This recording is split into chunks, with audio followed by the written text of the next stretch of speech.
Follow for more. Ayan, gagawa tayo ng egg tofu. This is egg tofu.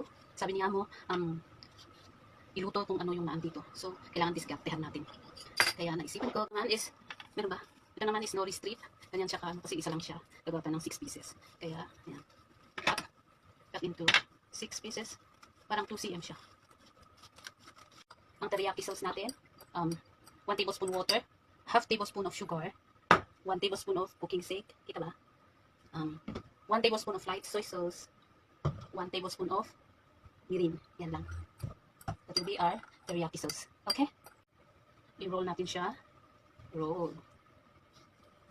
Yan. Iba. Bongga. Roll natin siya. Yan, let's see. Oh, light brown. Small fire lang siya para hindi masunog.